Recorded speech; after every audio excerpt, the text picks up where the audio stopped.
नमस्कार. मी जयश्री देशकुलकर्णी. शब्दांच्या पाऊलवाटा या यूट्यूब चॅनलवर माझी स्वलिखित कथा सादर करीत आहे. कथेचं शीर्षक आहे एकदा काय झालं. पुनीतचं लग्न झालं तेव्हा तो 2-3 नोकऱ्या करत होता. बायको दिल्लीला बँकेत सर्व्हिसला होती. लग्नानंतरनं तिची बदली मुंबईला व्हायला जवळजवळ 3 वर्षाचा कालावधी लागला.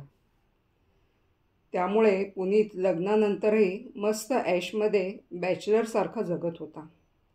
लग्नानंतरनं बायकोचा भरीव हातभार संसाराला होताच. पुन्हा ती तिकडे दिल्लीला असल्यामुळे रोजची कटकट नव्हती.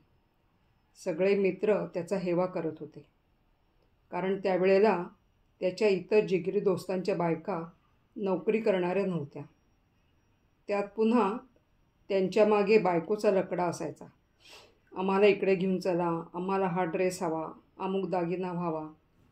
सगळे म्हणायचे, पुण्याचं काय बाबा, सगळं मजेत आहे. आमच्यासारखं बायकोचं लोढणं गळ्यात नाही. तिचे हट्ट पुरवावे लागत नाही. उलट बायकोच याला दिल्लीवरून भारी शर्ट स्वेटर घेऊन येत असते. तिचा भारी पगार, त्यात समाधानी वृत्ती, तिला हव्या त्या गोष्टी ती स्वतःच खरेदी करते. पुन्हा घरातल्या इतरांसाठी कपडालत्ता खरेदी करते. घरासाठी पण गोष्टी खरेदी करत असते म्हणे. कुठला हट्ट नाही की काही नाही, की शनिवार रविवार मूव्ही किंवा हॉटेलिंग नाही. यावर पुनीत म्हणायचा, पण बदलीची चिंता आहेच की रे. पुन्हा महिन्यातून 2-3 दिवस येते तेव्हा नंदीबैल व्हावं लागतं रे बाबांनो. अबे, आम्हाला रोजच नंदीबैल व्हावं लागतं. त्यापेक्षा हे बरे नाही का. पुन्हा साध्या नवीन 2 BHK बुक केला. बायको बँकेत, त्यामुळे लोनसुद्धा कमी व्याजदरात मिळालं. पुनीतने आता एक पार्ट टाईम जॉब सोडला होता. एकच नोकरी ठेवली आणि एका ठिकाणी शनिवार रविवार जायला सुरुवात केली. तिथले सगळे लीगल व्यवहार तो पाहत होत असे. त्यामुळे त्याला वरचेवर वकिलांकडे जावे लागे. पुनीतच्या बायकोला पूनमला हे माहीत होते. त्यामुळे बायकोला टांग मारायची असली की तो मी वकिलांकडे जाऊन येतो ग म्हणून घरातून पळ काढायचा. पूनम हिरमुसरी व्हायची, पण नवरा खूप कष्ट करतो म्हणून त्याच्यावर प्रेम पण करायची. आणि हा पठ्ठा मित्रांच्या अड्ड्यावर पार्टी करत राहायचा. सगळे मित्र मस्त पुनीतच्या जीवावर मजा मारायचे. एकदा दोनदा पूनमला रात्री पुनीतच्या तोंडाला कसला तरी वास आला. तिला बिचारीला माहीत पण नव्हतं हा त्याने घेतलेल्या ड्रिंक्सचा वास आहे. तिने विचारले तर तो म्हणाला, अगं वकिलाबरोबर जेवण घ्यावं लागलं ना, तेव्हा लोणचं खाल्लं, त्याचा आंबट वास असेल. तिला बिचारीला त्याची थाप खरी वाटली. नंतर तर पुनीत सराईतपणे खोटं बोलायचा. अमुक एका मित्राला पैसे उसने द्यायचे आहेत ग, बिचारा घरात एकटा कमवत आहे, किंवा घरात अमुक एक खर्च करायचा आहे म्हणून तिच्याकडून पैसे उकळून पार्टी करायचा. सरळ मनाच्या पूनमला पुनीतचे छक्के पंजे कळत नव्हते. मित्रांमध्ये कॉलर ताट करून पुनीत बढाई मारत राहायचा. मित्र पुनीतचा हेवा करत राहायचे, तुझं काय बाबा, सगळंच और आहे. खर्चासाठी पैसे देणारी मिळवती बायको, पुन्हा घराचा हप्ता भरणारी पण. पुनीतही हरभऱ्याच्या झाडावर चढायचा आणि मित्रांसाठी खर्च करत राहायचा. पूनमची लग्नानंतरनं 3 वर्षांनी मुंबईला बदली झाली. तेव्हा त्यांना एक 2 वर्षाचा मुलगा होता. पुनीतला 2 वर्ष मुलासाठी कधी जागरण करावं लागलं नाही की खस्ता खाव्या लागल्या नाही. मित्र म्हणायचे, अबे सारं कसं रेडीमेड रे.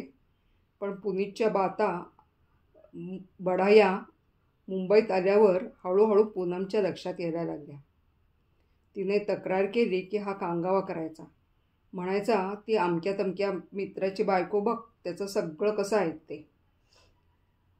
तुमच्यासाठी पण आपण तशीच बघूया का, मला चालेल हां सवत, मी शोधू का बरे. अशी तिने पण त्याला शालजोडीतून मारायला सुरुवात केली. एक दिवस काय झालं, पूनमने पुनीतची मजा करायची ठरवली. पुनीत प्रेमाने म्हणाला, डार्लिंग, मला वकिलांना पार्टी द्यायची आहे गं. कंपनीची केस त्यांनी जिंकून दिली. आज नेमके बँकेतून पैसे काढणार होतो, पण जमलंच नाही बघ. तुझे डेबिट कार्ड देशील का? पुनीतच्या गळ्यात लाडे लाडे हात घालत पूनम म्हणाली, का नाही? तुझ्या उपयोगी पडायचं नाही तर कुणा गाढवाच्या? गाढवाच्या हा शब्द तिने मनातच उच्चारला. पुनीत नेहमीप्रमाणे पूनमचं कार्ड घेऊन बाहेर पडला. बाहेर जाता जाता म्हणाला, राणी, जेवून घे हं, माझी वाट पाहू नकोस. तेव्हा ती हसत म्हणाली, राजा, विमान सावकाश लँड होऊ दे. तो म्हणाला, का गं, असं का म्हणतेस? काही नाही रे, वकिलांची संगत, बोलाचीच कडी डॅश डॅश. पूनमचे सासू सासरे तिच्या नंडेकडे गेले होते. पुनीतची पार्टी रंगात आली होती. पुनीतला थोडी चढलीसुद्धा होती. त्याच्या हवेतल्या गप्पा चालू होत्या. माझ्या बायकोला मीच मुठीत ठेवू शकतो. तुमच्यासारखा ताटातलं मांजर होऊन मी कधीच जगणार नाही. पुनीतचा मोबाईल वाजला. पूनमचा कॉल होता. पुनीत, मला माझ्या मैत्रिणीचा फोन आला आहे रे. मी तिच्याकडे नाईट आऊटसाठी जात आहे. नशेतच पुनीत बोलला, हां हां, चालेल डार्लिंग, बाय. रेंगाळत हसत खेळत 12 वाजता हॉटेल बंद होताना पार्टी संपली. नेहमीप्रमाणे त्याने वेटरला कार्ड दिले. कार्ड चालले नाही, कारण पूनमने ते ब्लॉक करून ठेवले होते.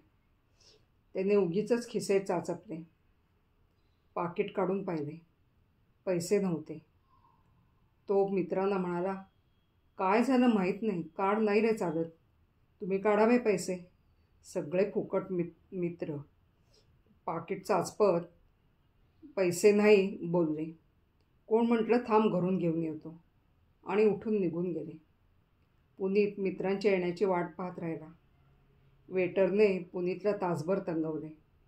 म्हणाला, काय शेठ, भांडी घासून जाणार का? नाही म्हणजे पैसे वसूल होतील हो.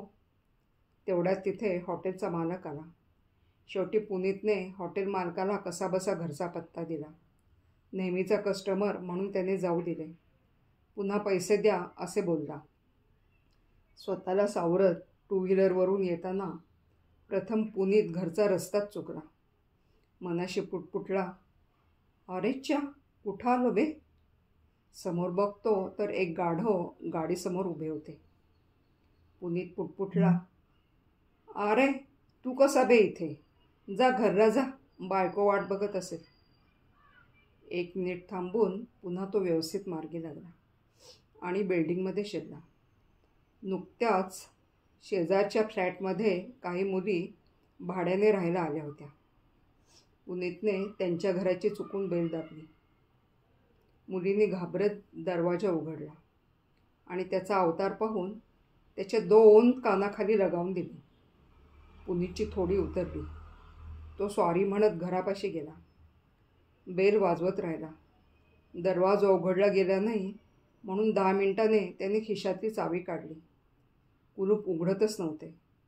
तो स्वतःचीच पुटपुटला, माझंच घर आहे ना?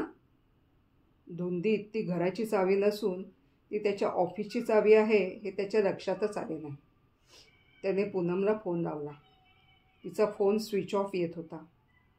फोनवरच्या ध्वनिमुद्रित मेसेज देणाऱ्या बाईला तो बोलला, तू का बोलतेस? दे, बायकोला दे. त्याच्याबरोबरच त्याचा फोनचा सेल डाऊन झाला होता. फोन बंद पडला. मग त्याने तो फेकून दिला. त्याने दारासमोरच बैठक मारली. तिथंच तो पहुडला. जानेवारीचा महिना होता. थंडी मी म्हणत होती. तो थंडीने गारठून गेला. सकाळचे 7 वाजले. डोळ्यावर सूर्याची किरणे आली. रात्रीचा हँगओव्हर अजून थोडा होताच. डोकं जड झालं होतं. फोन हातात घेतला तो बंद होता. तो उठून पूनमची वाट बघत पायरीवर जाऊन बसला. जिन्यावरून शाळेला जाण्यासाठी खाली उतरणारा बॉबी त्याला म्हणाला, काका, तुम्ही काय खोडी केली म्हणून काकीने तुम्हाला घराबाहेर ठेवलं? नाही, वेळ जात नाही म्हणून बसलो बाहेर. तुझा शाळेला. पूनम स्वतःचं आवरून मुलाला डे केअरला सोडून घरी आली. पुनीतच्या विस्कटलेल्या अवस्थेकडे पाहत हसत म्हणाली, झाली का वकिलाची पार्टी? पुनीत बोलला, हो झाली ना, पण तू अशी कशी अचानक मैत्रिणीकडे गेलीस? पूनम हसत बोलली, छान मजेत झाली ना पार्टी? मैत्रिणीचे यजमान गावाला गेले होते म्हणून ठरवलं अचानक. तुमच्या त्या वकिलाची बायको माझी मैत्रीण आहे. काल रात्री तिच्याकडे झोपायला गेले होते. ते तर एका केससाठी बेंगलोरला गेले आहेत असं कळलं. पुनीत गोरामोरा झाला. असं का? म्हणून पुनीतने मान खाली घातली. कान धरून बोलला, पुन्हा नाही वकिलाबरोबर पार्टी करणार, कारण मी तो जॉब 6 महिन्यापूर्वीच सोडला आहे. पण ह्यापुढे माझ्यावर भरोसा ठेव. तूच माझी लाडकी बायको, तुझ्या ताटाखालचं मांजर होऊन राहीन ग. मित्रांना सोडून पण देईन, पण मला सोडून जाऊ नकोस ग. तिने कुलूप उघडून त्याला घरात घेतलं. धन्यवाद. माझं हे चॅनल सबस्क्राईब करायला आणि लाईक करायला विसरू नका हां.